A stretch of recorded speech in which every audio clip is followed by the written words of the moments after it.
Hey again, everyone. Thank you for joining me.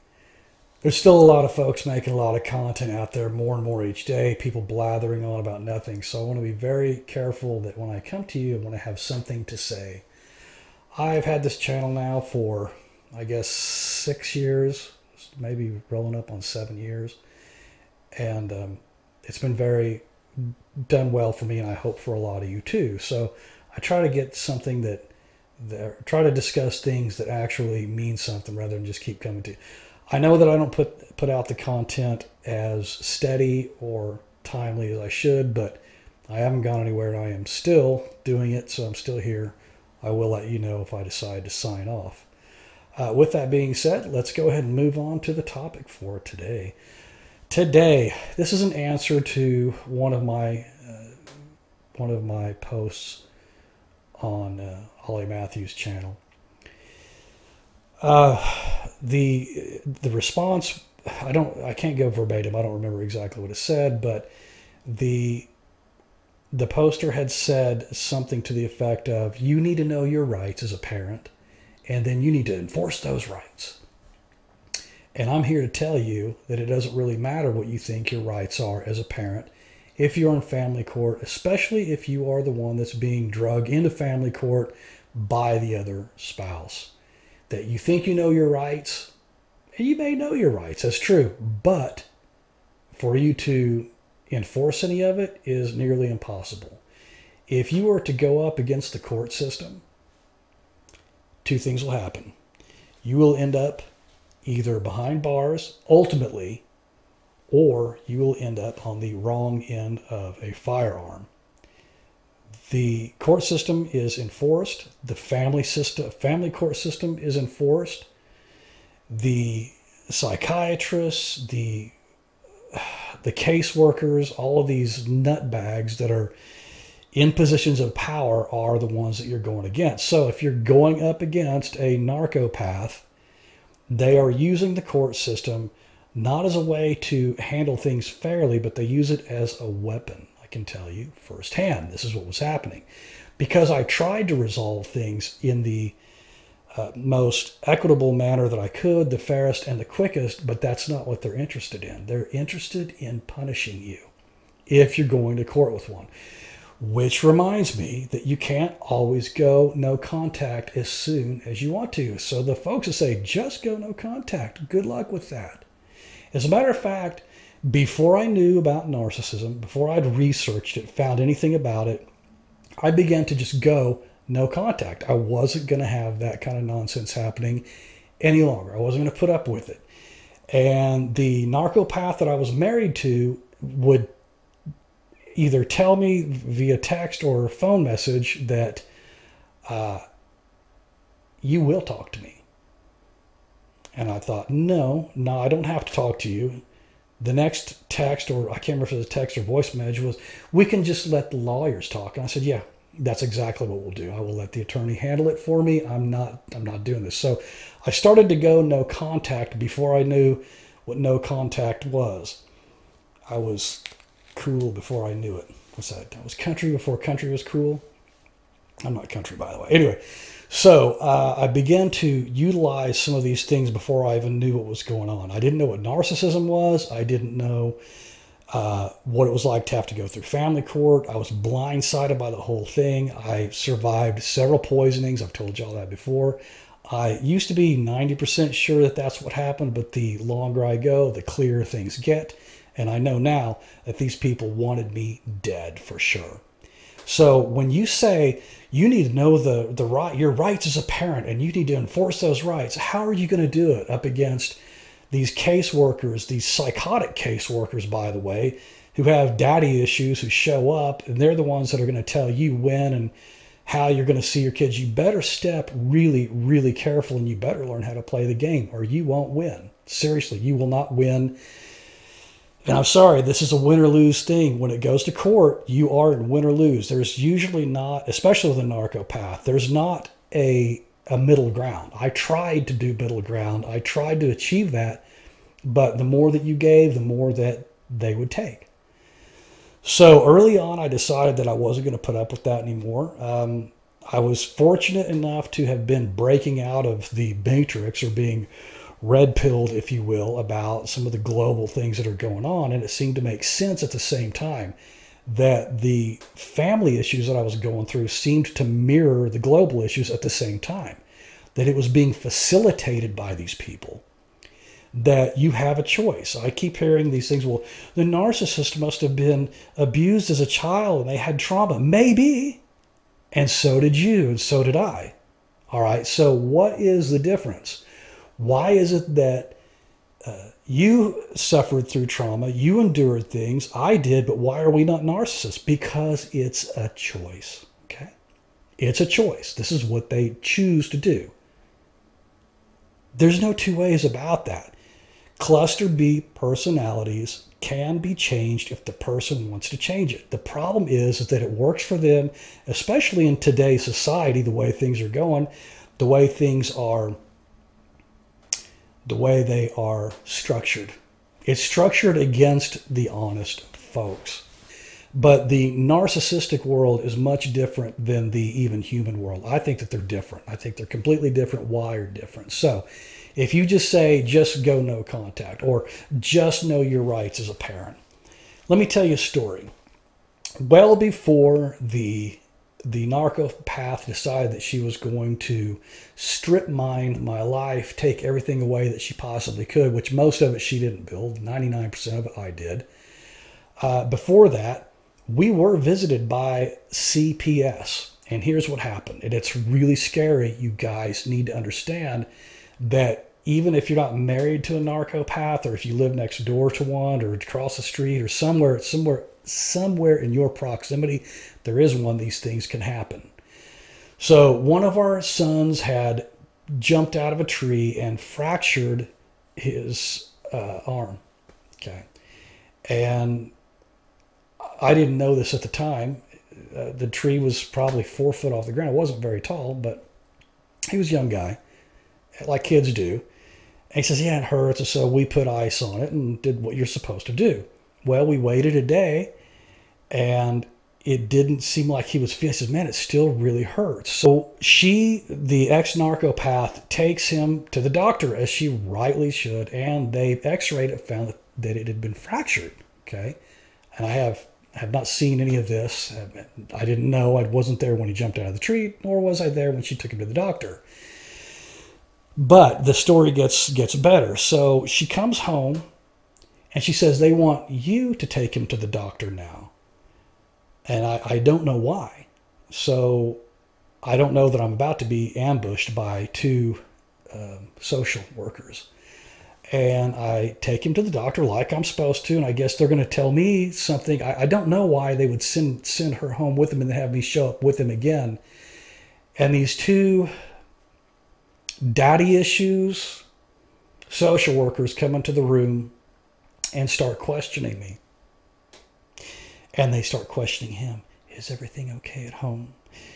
Do you feel stress? Do your parents, these questions, this line of questioning that I can see where it's going.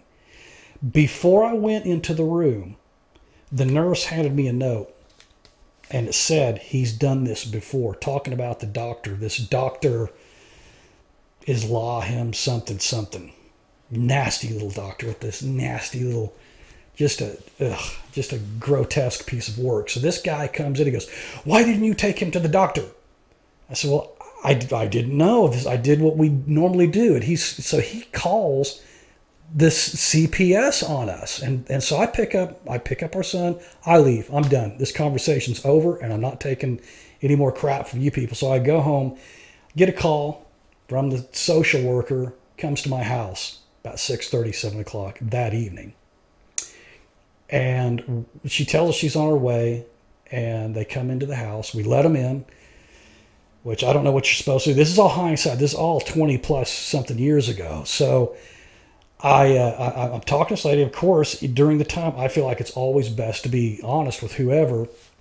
And if they're in any position of authority or power at all, the police or whatever, I feel like you just tell them. I'm not so sure about that now. By the way, she interviews the ex-narcopath in the back room, interviews our son, then interviews me, and then comes back out. This takes 2 or 3 hours while she's invading our home. And again, know your rights. Well, if you don't let them in, they're just going to call the police. They're going to come in, right? So I see her out the door, and this fat cow, this daddy issue, just nasty piece of work, turns to me and says, and I promise you, I shit you not, this is verbatim. She says, "I could have taken your son away tonight." So I was ambushed by the narcopath to go back into the office for some reason with our son to put him through that again. Show up to some doctor that, as far as I'm concerned, he doesn't belong here. Then get ambushed by these social workers, and you can just see the crazy in them, and you can see where they're leading with the questions. He's too young to really answer what they're asking him anyway. And so I'm like, we're out here. And they come to your house and they'll find you anyway. This is after doing nothing wrong. The narcopath knew it was happening. The doctor knew it was happening. The social workers knew. I'm the only one that didn't know, because I think that nobody could behave like that. So don't tell me, just know your rights. Know your rights as a parent. This is years before the narcopath began to tear things apart. This is, I don't know, half a decade, maybe more. And there's a lot that happens in between that. So, if you think that you know your rights, if you think you can go up against the narcissist that's using the family court against you, who will lie, all they have to do is lie. All they have to do is tell them something, and they'll start to investigate. The investigation is enough of breaking boundaries to upset anybody anyway. And like I said, they don't use it to solve things. They use it to destroy things. There are people who need CPS. There are kids who need it. They're out there. I'm guessing that probably most of the time, that may not be the case. But this is how the narcissist handled that. Sent me right back in the fire. Let me answer questions that I don't even know the answer to. So anyway, if you think that you can go up against them, then go ahead. You better be very, very careful. Always seek counsel. When things got really bad and I could feel the discard happening, I stopped what I was doing, stopped behaving the way I was doing, because they're just going to treat you that way anyway. Start to go no contact, limited contact, lawyer up if you can, document everything you can, try to stay safe. So anyway, so that's my answer to this. Just know your rights. You don't have any rights. Not right now. We're trying to change those things now. Hopefully these discussions are beneficial for folks, or I wouldn't keep coming to you. So anyway, so beyond that, I was going through some things a couple of days ago, and this is something that I saved from through this ordeal that I was put through. Like I said, being, and I get air quotes, married to a narcopath. It's not a marriage because it's not a real person. You don't ever know who they are anyway, because they change with whoever they're with. So, and lie and gaslight and backstab and all the stuff that they do. So if you wonder why people lose their minds, they lose their tempers, especially if they are on the receiving end of being in family court, this is one of the reasons. This right here. I don't know if you can see that or not. You see this? That check says 74 cents. That was my check one week after the child and spousal support that they took out of my check. 74 cents. So I'm having to pay the bills of this narcopath. I can't see my kids. I don't have any control. And I have to start research. This was when I started to research what was happening. What in the hell was going on? As I began to find out the cluster B personality disorders, all of the hallmarks of it, all of them were apparent in spades with this person that did this. The same person that put poison in my food several times, which I didn't believe until somebody told me, hey, you know, this person's trying to kill you. And I didn't believe it. And like I said, I was 90% sure. I'm 100% sure now as things become clearer. Life is not fair, okay? Just because you say that you need to be able to know your rights doesn't mean that you can enforce them even at all. I'm fortunate that I kind of sort of began or started to wake up before this began to happen, because that's actually when you start to uncover the narcopath's behavior, when you start to find them out, that's when they turn up the heat. That's when things got really bad. If I had stayed status quo for them and not questioned anything, God knows I might still be miserable in that situation. But as you start to ask questions and you start to unravel things, and who is this and what is this and what did you mean by that, you start to find them out. You start to expose them. Man, they hate that. So you got to be really careful as you go no contact. If I could give you any advice today, you start to find out that you're going to have to go no contact with them, don't let them know a thing. And there's two things that I say. I know there's more than two things. One is, if you can't go no contact and you still have to be in any sort of touch with these people, fight back. Excuse me. Fight back. Don't just let them mow over you. There's no reason for that. When you can finally go no contact, do. All right? The other thing is, watch what they're doing. You may need that for ammunition. Now, if you're watching what they're doing and you're like reminiscing about old times or what you think they are, that's not what I'm talking about. I'm talking about data. I'm talking about literal like online surveillance. You need to find out what those people are doing, because you're going to see pieces of the puzzle start to form, and it's going to give you a big picture. I know a lot of people caution against both those things. I, for one, say do both if you can or if you have to. Okay, so just remember this. See this? I got a 74-cent check. How am I supposed to pay my bills with 74 cents? You want to know why people flip out? That's why right there. So luckily I did not. Keep your composure. Keep your cool. You have every right to be angry. Don't forgive them. I'm tired of hearing that. That's actually the third thing. Don't forgive them until it's time. If someone's got you in a headlock, do you forgive them right then, or a figurative headlock in court? No. When the time's over and you finally win, then you forgive, forget, move on.